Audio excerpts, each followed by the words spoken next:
आवाज़ अवॉइस में आप सभी दोस्तों का स्वागत है। मैं दानिश अली हूं और आज आवाज़ अवॉइस के साथ एक खास मेहमान बातचीत करने के लिए है। हमारे साथ जो मेहमान बातचीत करने के लिए ये BSNL में वादी कश्मीर में असिस्टेंट मैनेजर के तौर पे काम कर रहे हैं और इनका नाम मुजफ्फर बेग साहब है। वादी कश्मीर में इस वक्त BSNL किस तरह की खिदमत वादी कश्मीर के लोगों को दे रहा है, तफसील हम इनसे जानने की कोशिश करेंगे।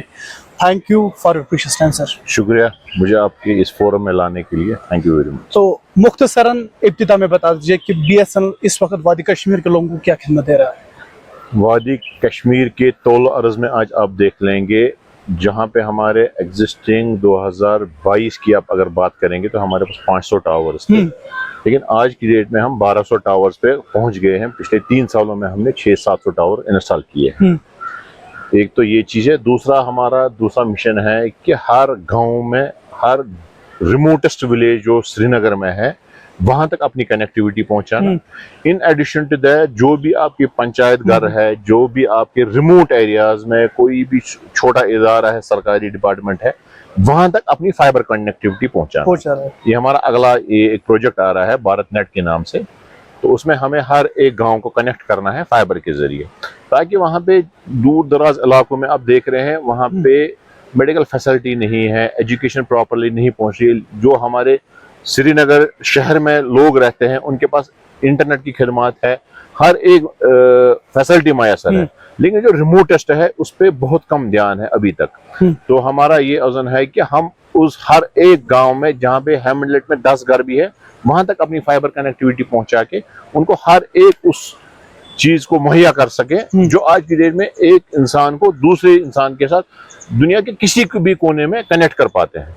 तो वो हम खिदमत उनकी। तो BSNL सर्विस की अगर हम वादी कश्मीर में बात करेंगे, ये एक ऐसा नेटवर्क वादी कश्मीर में बन चुका है, ऐसा लगता है कि ये एक खास ट्रस्ट वादी कश्मीर के लोगों का बन चुका है। बिल्कुल। जब हमने देखा कि अगर हम कश्मीर के हालातों की बात करेंगे, हालात जब सही नहीं थे उस वक्त हमने देखा कि मुझे लगता है कि अभी भी शायद हर एक घर ऐसा होगा जहाँ पे BSNL बिल्कुल होगा। तो ये ट्रस्ट कैसे बना लोगों के, वादी कश्मीर के लोगों? देखिए, सबसे पहली बात मैं ये कहूंगा BSNL के बारे में कि ये एक प्रॉफिट ओरिएंटेड कंपनी नहीं। ये हमें लोगों के जहन में ये बात वैसा है, मतलब जो भी एक अवेयर सिटीजन है इस कश्मीर का, इस देश का, उसको ये अच्छी तरह से उसको जहन नशीन ये बात है कि ये एक प्रॉफिट ओरिएंटेड कंपनी नहीं है, बल्कि ये एक सर्विस ओरिएंटेड कंपनी है। जैसे किसी दूर इफ्तादा इलाके में, लाइक टंगडार में, तुलेल में, गुरेज में, हमने वहां पे सर्विसेज पहुंचाई, जहां पे भले मतलब मैं ये कहूंगा कि वो सर्विसेज जहां पे कोई और ऑपरेटर सोच भी नहीं सकता, वहां पे हमने अपनी कनेक्टिविटी पहुंचाई इस गर्ज से कि ताकि हम आम इंसान को कनेक्टेड कर सके, इर्रेस्पेक्टिव कि मुझे इसमें प्रॉफिट कमाना है। तो जिस तरह से आप बोल रहे कि वहां BSNL ने अपनी सर्विस दी जहां हम सोच नहीं सकते। बिल्कुल। तो जहां पे थोड़ा बहुत आप बता दीजिए कि वादी कश्मीर में ऐसे कई रिमोट, लाइक गुरेज की बात, कहाँ BSNL अपनी सर्विस दे रहा है रिमोट एरियाज में? रिमोट एरियाज में आप जाइए, देखिए केरन हमारा बॉर्डर एरिया है, हमने वहां पे VSAT की कनेक्टिविटी के थ्रू 3 टावर लगा दिए जो आज की डेट में वहां पे चल रहे हैं और लोग उससे इफादियत पा रहे हैं। तुलेल है, मैं रिमोटेस्ट एरियाज की बात करूंगा। वडरीबाला एक एरिया है, वहां पे हमने कनेक्टिविटी पहुंचाई जो बिल्कुल बंगस के करीब ही, इसमें 4-5 किलोमीटर की दूरी पे है बंगस से। फिर हमारा टंगडार एक एरिया है, गुरेज है, तुलेल है, मतलब ये सारे जितने भी एरियाज हैं, यहाँ उड़ी में, सलामाबाद से आप आगे जाइए, लालपुल आप एरिया में जाइए, हर एक गांव को, जो भी रिमोटेस्ट विलेज हमारा है, जहां तक आज तक कोई भी ऑपरेटर न पहुंच सका, वहां पे BSNL ने अपनी खिदमत मुहैया करवाई। इसमें कोई शक नहीं है कि BSNL बेहतरीन सर्विस वादी कश्मीर में दे रहा है। बिल्कुल। और जिस तरह से आप बता रहे हो कि रिमोट एरियाज की बात, वहां सर्विस पहुंचाने के लिए कई चैलेंज का भी आपको सामना करना पड़ा। बहुत ज्यादा। देखिए, सबसे बड़ी बात है, कोई भी इंटरनेट कनेक्टिविटी पहुंचाने के लिए, कोई भी मोबाइल खिदमत पहुंचाने के लिए, कोई ना कोई मीडियम उसको पहुंचाना बहुत जरूरी है। आइदर ये तो फाइबर है या हम VSAT के सैटेलाइट के थ्रू उसको कनेक्ट कर सकते हैं। जहां पे हमने मैक्सिमम कोशिश करी है, 90% हमने साइट लाई है फाइबर पे, which is a challenging task for us.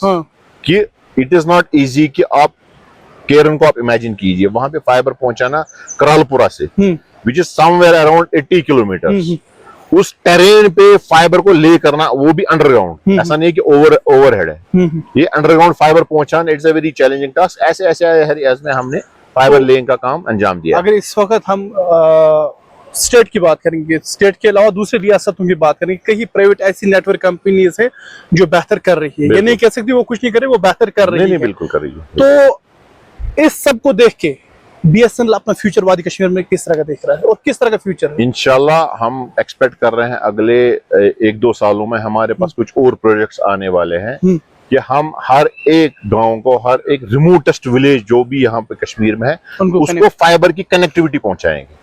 उस पे आप फिर अपना मोबाइल फोन भी चला सकते हैं, उस पर आप किसी भी घर में इंटरनेट की खिदमत हासिल कर सकते हैं, वो भले कहीं पे भी हो। क्योंकि हमारे पास प्रोजेक्ट आया है कि ब्लॉक हेडक्वार्टर, डिस्ट्रिक्ट हेडक्वार्टर जहां पे भी है वहां तक इंटरनेट की फाइबर की खिदमत पहुंचाना, और उसके ऑनवर्ड्स कि स्टेट लेवल में हमारा एक प्रोजेक्ट मिशन पे चल रहा है कि वहां पे हर एक जुमरे में स्कूल हो, भले ही छोटे हॉस्पिटल्स हो, उनको कनेक्ट करना फाइबर के साथ, और आगे जाके उनकी जो बाकी लवा जरूरी खिदमत है वो वहां से वो हासिल कर सकते हैं।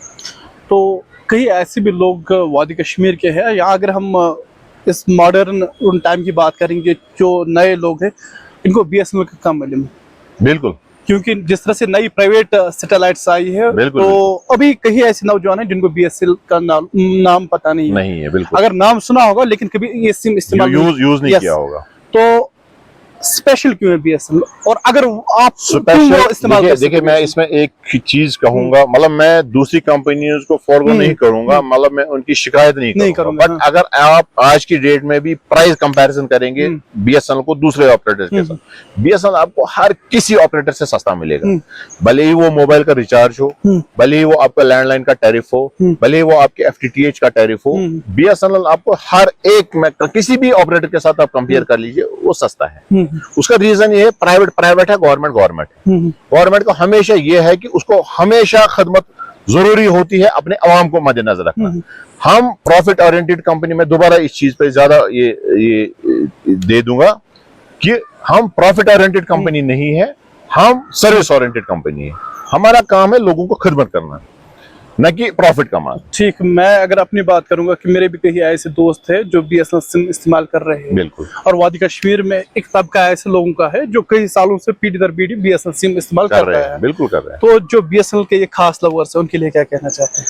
बीएसएनएल लवर्स के लिए मैं यही कहना चाहूंगा, आप हमसे जुड़िए और आप देख लीजिए आगे जाके, और अपना सबसे बड़ी बात देखो, किसी भी कंपनी में हम उनसे लोगों से फीडबैक चाहते हैं, जहां पे भी उनको लगता है कि हमारी सर्विस सही नहीं है, मतलब मैं ये नहीं कहूंगा हमारी 100% सर्विस सही है, जहां पे भी आपको लगता है हमारे साथ जुड़िए। हमारे ऑफिस के दरवाजे आपके लिए खुले हैं, किसी भी डिस्ट्रिक्ट में हो, किसी भी टाउन में हो, हमारे ऑफिस आपके लिए खुले हैं। आप अपना फीडबैक दीजिए, जहां पे हमें इंप्रूव करने की गुंजाइश हो हम डेफिनेटली करेंगे, और हम आपके एक्सपेक्टेशन पे खरा उतरने की कोशिश करेंगे। वादी कश्मीर के लोगों के लिए कोई मैसेज बीएसएनएल की तरफ से? यही कि बीएसएनएल आपका अपना ब्रांड है, ठीक है, ये लोगों का बनाया हुआ ब्रांड है, ये किसी जाति किसी इंसान की कंपनी नहीं है, गवर्नमेंट ऑफ इंडिया की एक एंटिटी है। इसको प्रमोट कीजिए, इसको बढ़ावा दीजिए, ये आपकी अपनी कंपनी है। शुक्रिया आवाज वॉइस के साथ बात करने। Thank you very much, thank you, शुक्रिया।